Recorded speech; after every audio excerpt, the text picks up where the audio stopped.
जय संतोषी माता। दोस्तों, आप सभी का मेरे इस यूट्यूब चैनल में हार्दिक स्वागत है। दोस्तों, आज शुक्रवार के दिन सुनिए माँ संतोषी की व्रत कथा। तो चलिए वीडियो शुरू करते हैं। अगर आपको हमारी ये वीडियो अच्छी लगी हो तो लाइक शेयर और सब्सक्राइब करना ना भूलें और कमेंट बॉक्स में जय संतोषी माता अवश्य लिखिए। तो चलिए वीडियो शुरू करते हैं। एक बुढ़िया माई थी, उसके 7 बेटे थे। 6 कमाने वाले थे जबकि एक निकम्मा था। बुढ़िया 6 बेटों की रसोई बनाती, भोजन कराती और उनसे जो कुछ जूठन बचती वह 7वें को दे देती। एक दिन वो अपनी पत्नी से बोला कि देखो, मेरी माँ को मुझ पर कितना प्रेम है। वह बोली, हाँ क्यों नहीं, सबका जूठा जो तुमको खिलाती है। वह बोला, ऐसा हो ही नहीं सकता, मैं जब तक आंखों से ना देख लूं मैं मान ही नहीं सकता। बहू हंसकर बोली, देख लोगे तब तो मानोगे ना। कुछ दिनों के बाद त्योहार आया। घर में 7 प्रकार के भोजन और चूरमे के लड्डू बने। वह जांचने को सिर दुखने का बहाना कर पतला वस्त्र सिर पर ओढ़ ओढ़े रसोई घर में सो गया। वह कपड़े में से सब देखता रहा। 6 भाई भोजन करने आए। उसने देखा कि माँ ने उनके लिए सुंदर आसन बिछाकर नाना प्रकार की रसोई परोसी और आग्रह करके उन्हें जमाया। वह देखता रहा।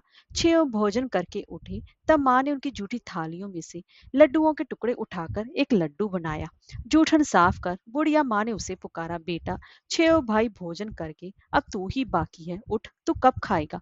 वह कहने लगा, माँ मुझे भोजन नहीं करना, मैं अब प्रदेश जा रहा हूँ। माँ ने कहा, कल जाता हो तो आज ही चला जा। वह बोला, हाँ आज ही तो जा रहा हूँ। यह कहकर वह घर से निकल गया। चलते समय पत्नी की याद आई। वह गौशाला में कंडे यानी कि उपले थाप रही थी। वहां जाकर बोला, हम जावो परदेश आवेंगे कुछ काल, तुम रहियो संतोष से धर्म अपनो पाल। वह बोली, जाओ पिया आनंद से हमारो सोच हटाए, राम भरोसे हम रहे ईश्वर तुम्हें सहाय। दो निशानी आपन देख धरू में धीर, सुधी मति हमारी बिसरियो रखियो मन गंभीर। वह बोला, मेरे पास तो कुछ नहीं, ये अंगूठी है सो ले और अपनी कुछ निशानी मुझे दे। वह बोली, मेरे पास क्या है, ये गोबर भरा हाथ है। यह कहकर उसकी पीठ पर गोबर के हाथ की थाप मार दी। वह चल दिया और चलते चलते दूर देश पहुंचा। वहां एक साहूकार की दुकान थी। वहां जाकर कहने लगा, भाई मुझे नौकरी पर रख लो। साहूकार को जरूरत थी, बोला रह जा। लड़के ने पूछा, तनख्वाह क्या दोगे। साहूकार ने कहा, काम देकर दाम मिलेंगे। साहूकार की नौकरी मिली। वह सुबह 7 बजे से 10 बजे तक नौकरी करने लगा। कुछ ही दिनों में दुकान का सारा लेन देन, हिसाब किताब, ग्राहकों को माल बेचना, सारा काम करने लगा। साहूकार के 7-8 नौकर थे। वे सब चक्कर खाने लगे, ये तो बहुत होशियार बन गया। सेठ ने भी काम देखा और 3 महीने में ही उसे आधे मुनाफे का हिस्सेदार बना लिया। वह कुछ वर्ष में नामी सेठ बन गया और मालिक सारा कारोबार उस पर छोड़कर चला गया। इधर उसकी पत्नी को सास ससुर दुख देने लगे। सारी गृहस्थी का काम करा के उसे लकड़ी लेने जंगल में बेचते। इस बीच घर के आटे से जो भूसी निकलती उसकी रोटी बनाकर रखती जाती और फूटे नारियल की नरीली में पानी। एक दिन वह लकड़ी लेने जा रही थी। रास्ते में बहुत सी स्त्रियां संतोषी माता का व्रत करती दिखाई दी। वहां वे खड़ी होकर कथा सुनने लगी और पूछा, बहनों तुम किस देवता का व्रत करती हो और इसके करने से क्या फल मिलता है। यदि तुम इस व्रत का विधान मुझे समझाकर कहोगे तो मैं बहुत बड़ा एहसान मानूंगी। तब उनमें से एक स्त्री बोली, सुनो, ये संतोषी माता का व्रत है। इसके करने से निर्धनता दरिद्रता का नाश होता है और जो कुछ मन में कामना हो सब संतोषी माता की कृपा से पूरी होती है।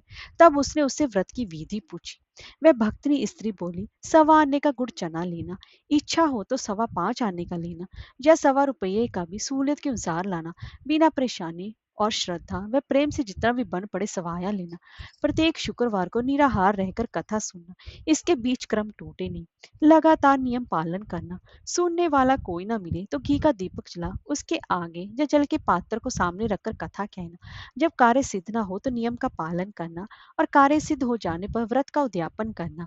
3 मास में माता फल पूरा करती है। यदि किसी के ग्रह खोटे भी हो तो भी माता वर्ष भर में कार्य सिद्ध करती है। फल सिद्ध होने पर उद्यापन करना चाहिए, बीच में नहीं। उद्यापन में 2.5 सेर आटे का खाजा तथा इसी प्रमाण से खीर तथा चने का साग करना।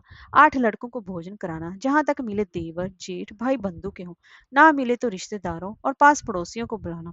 उन्हें भोजन कराए, यथाशक्ति दक्षिणा दे, माता का नियम पूरा करना। उस दिन घर में खटाई न खाना। ये सुन बुढ़िया के लड़के की बहू चल दी। रास्ते में लकड़ी के बोझ को बेच दिया और उन पैसों से गुड़ चना ले माता के व्रत की तैयारी कर आगे चली और सामने मंदिर देखकर पूछने लगी, ये मंदिर किसका है? सब कहने लगे संतोषी माता का मंदिर है। यह सुनकर माता के मंदिर में जाकर चरणों में लौटने लगी। दीन हो विनती करने लगी, माँ मैं निप्ट अज्ञानी हूँ, व्रत के कुछ भी नियम नहीं जानती, मैं दुखी हूँ। हे माता, हे जगत जननी, मेरा दुख दूर कर, मैं तेरी शरण में हूँ। माता को दया आई। एक शुक्रवार बीता कि दूसरे को उसके पति का पत्तर आया, और तीसरे शुक्रवार को उसका भेजा हुआ पैसा पहुंचा। और यह देखकर जेठ जिठानी मुंह सिकोड़ने लगे। लड़के ताने देने लगे, काकी के पास पत्तर आने लगे, रुपया आने लगा। अब तो काकी की खातर बढ़ेगी। बेचारी सरलता से कहती, भैया कागज आवे रुपया आवे, हम सबके लिए अच्छा है। ऐसा कहकर आंखों में आंसू भरकर संतोषी के माता के मंदिर में आ मातेश्वरी के चरणों में गिरकर रोने लगी। माँ, मैंने तुमसे पैसा कब मांगा है? मुझे पैसे से क्या काम है? मुझे तो अपने सुहाग से काम है। मैं तो अपने स्वामी के दर्शन मांगती हूँ। तब माता ने प्रसन्न होकर कहा, जा बेटी, तेरा स्वामी आएगा। जय सुनकर खुशी से बावली होकर घर में जा काम करने लगी। अब संतोषी माँ विचार करने लगी, इस भोली पुत्री को मैंने कह तो दिया कि तेरा पति आएगा, लेकिन कैसे? वह तो इसे स्वप्न में भी याद नहीं करता। उसे याद दिलाने को मुझे ही जाना पड़ेगा। इस तरह माता जी उस बुढ़िया के बेटे के पास जाकर स्वप्न में प्रकट हो कहने लगी, साहूकार के बेटे सो रहा है या जागता है? वह कहने लगा, माता सोता भी नहीं जागता भी नहीं, कहो क्या आ गया? माँ कहने लगी, तेरे घर बार कुछ है कि नहीं? वह बोला, मेरे पास सब कुछ है, माँ बाप है, बहू है, क्या कमी है? माँ बोली, भोले पुत्र, तेरी बहू घोर कष्ट उठा रही है, तेरे माँ बाप उसे परेशानी दे रहे हैं, वह तेरे लिए तरस रही है, तो उसकी सुध ले। वह बोला, हाँ माता जी, ये तो मालूम है, परंतु जाऊं तो कैसे? प्रदेश की बात है, लेन देन का कोई हिसाब नहीं, कोई जाने का रास्ता नहीं आता, कैसे चला जाऊं? माँ कहने लगी, मेरी बात मान, सवेरे नहा धोकर संतोषी माता का नाम ले, घी का दीपक जला, दंडवत कर दुकान पर जा बैठ। देखते देखते तेरा सारा लेन देन चुक जाएगा, जमा का माल बिक जाएगा, सांझ होते होते धन का भारी ढेर लग जाएगा। अब बूढ़े की बात मानकर मैं नहा धोकर संतोषी माता को दंडवत, घी का दीपक जला दुकान पर जा बैठा। थोड़ी देर में देने वाले रुपया लाने लगे, लेने वाले हिसाब लेने लगे। कोठे में भरे सामान के खरीदार नकद दाम दे सौदा करने लगे। शाम तक धन का भारी ढेर लग गया। मन में माता का नाम ले, चमत्कार देख प्रसन्न हो घर ले जाने के वास्ते गहना कपड़ा सामान खरीदने लगा। यहाँ काम से निपट कर तुरंत घर को रवाना हुआ। उधर उसकी पत्नी जंगल में लकड़ी लेने जाती है। लौटते वक्त माता जी के मंदिर में विश्राम करती, वह तो उसके प्रतिदिन रुकने का स्थान जो ठहरा। धूल उड़ती देख वह माता से पूछते, हे माता, ये धूल कैसे उड़ रही है? माता कहती है कि हे पुत्री, तेरा पति आ रहा है। अब तू ऐसा कर, लकड़ियों के 3 बोझ बना ले, एक नदी के किनारे रख, दूसरा मेरे मंदिर पर, वह तीसरा अपने सिर पर। तेरे पति को लकड़ियों का गट्ठर देखकर मोह पैदा होगा, वे वह यहाँ पर रुकेगा, नाश्ता पानी खाकर माँ से मिलने जाएगा। तब तू लकड़ी का बोझ उठाकर जाना और चौक में गट्ठर डालकर जोर से आवाज लगाना, लो सासू जी लकड़ियों का गट्ठर लो, भूसी की रोटी दो, नारियल के खेपड़े में पानी दो, आज मेहमान कौन आया है? माता जी से बहुत अच्छा कहकर वह प्रसन्न मन से लकड़ियों के 3 गट्ठर बनाई, एक नदी के किनारे पर और एक माता जी के मंदिर पर रखा। इतने में मुसाफिर आ पहुंचा। सूखी लकड़ी देखकर उसकी इच्छा उत्पन्न हुई कि हम यहीं पर विश्राम करें और भोजन बनाकर खा पीकर गांव जाएं। इसी तरह रुककर भोजन बना विश्राम करके गांव को गया। सबसे प्रेम से मिला। उसी समय सिर पर लकड़ी का गट्ठर लिए वह उतावली सी आती है, लकड़ियों का भारी बोझ आंगन में डालकर जोर से 3 आवाज देती है, लो सासू जी लकड़ियों का गट्ठर लो, भूसी की रोटी दो, आज मेहमान कौन आया है? यह सुनकर उसकी सास बाहर आकर अपने दिए हुए कष्टों को भुलाने हेतु कहते, बहू ऐसा क्यों कहती है? तेरा मालिक ही तो आया है, आ बैठ, मीठा भात खा, भोजन कर, कपड़े गहने पहन। उसकी आवाज सुनकर उसका पति बाहर आता है। अंगूठी देखकर वह व्याकुल हो जाता है। माँ से पूछता है, माँ ये कौन है? माँ बोली, बेटा ये तेरी बहू है, जब से तू गया है तब से सारे गांव में भटकती फिरती है, घर का काम काज कुछ करती नहीं, 4 पहर आकर खा जाती है। वह बोला, ठीक है माँ, मैंने इसे भी देखा और तुम्हें भी, अब दूसरे घर की ताली दो, उसमें रहूंगा। माँ बोली, ठीक है, जैसी तेरी मर्जी।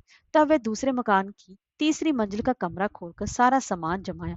एक दिन में राजा के महल जैसा ठाट बाट बन गया। अब क्या था, बहु सुख भोगने लगी। इतने में ही शुक्रवार आया। उसने पति से कहा, मुझे संतोषी माता के व्रत का उद्यापन करना है। पति बोला, खुशी से कर लो। वह उद्यापन की तैयारी करने लगी। जिठानी के लड़कों को भोजन के लिए कहने की उन्होंने मंजूर किया, परंतु पीछे से जिठानी ने अपने बच्चों को सिखाया, देखो भोजन के समय खटाई मांगना, जिससे कि उसका उद्यापन पूरा ना हो। लड़के जीमने आए, खीर खाना पेट भर खाया, परंतु बाद में खाते ही कहने लगे, हमें खटाई दो, खीर खाना हमको नहीं भाता, देखकर अरुचि होती है। वह कहने लगी, भाई खटाई किसी को नहीं दी जाएगी, यह तो संतोषी माता का प्रसाद है। लड़के उठ खड़े हुए, बोले, पैसा लाओ। भोली बहू कुछ जानती नहीं थी, उन्हें पैसे दे दिए। लड़के उसी समय हट करके इमली खटाई ले खाने लगे। यह देखकर बहू पर माताजी ने कोप किया। राजा के दूत उसके पति को पकड़ कर ले गए। जेठ जेठानी मन माने वचन कहने लगे, लूट लूट कर धन इकट्ठा कर लाया है, अब सब मालूम पड़ जाएगा जब जेल की मार खाएगा। बहू से ये कुछ सहन नहीं हुआ। रोती हुई माता जी के मंदिर गई और कहने लगी कि हे माता, तुमने क्या किया, हंसाकर अब भक्तों को रुला लेने की। माता बोली, बेटी तूने उद्यापन करके मेरा व्रत भंग किया है। वह कहने लगी, माता मैंने कुछ अपराध किया है, मैंने तो भूल से लड़कों को पैसे दे दिए थे, मुझे क्षमा करो, मैं फिर तुम्हारा उद्यापन करूंगी। माँ बोली, अब भूल मत करना। वह कहती, अब भूल नहीं होगी, अब बताओ वह कैसे आएंगे। माँ बोली, जा पुत्री, तेरा पति तुझे रास्ते में आता मिलेगा। वह निकली, राह में पति आता मिला। वह पूछी, कहाँ गए थे। वह कहने लगा, इतना धन जो कमाया है उसका टैक्स राजा ने मांगा था, मैं भरने गया था। वह प्रसन्न हो बोली, भला हुआ, अब घर को चलो। कुछ दिनों के बाद फिर शुक्रवार आया। वह बोली, मुझे फिर माता का उद्यापन करना है। पति ने कहा, करो। बहू फिर जेठ के लड़कों को भोजन को कहने गई। जेठानी ने एक दो बातें सुनाई और सब लड़कों को सिखाने लगी, तुम सब लोग पहले ही खटाई मांगना। लड़के भोजन से पहले कहने लगे, हमें खीर नहीं खानी, हमारा जी बिगड़ता है, कुछ खटाई खाने को दो। वह बोली, खटाई किसी को नहीं मिलेगी, आना हो तो आओ। वह ब्राह्मण के लड़के लाकर भोजन कराने लगी। यथाशक्ति दक्षिणा की जगह एक एक फल उन्हें दिया। संतोषी माता प्रसन्न हुई। माता की कृपा होते ही 9वें मास में उसके चंद्रमा के समान सुंदर पुत्र प्राप्त हुआ। पुत्र को पाकर वह प्रतिदिन माता जी के मंदिर को जाने लगी। माँ ने सोचा, ये रोज आती है, आज क्यों ना इसके घर चलो।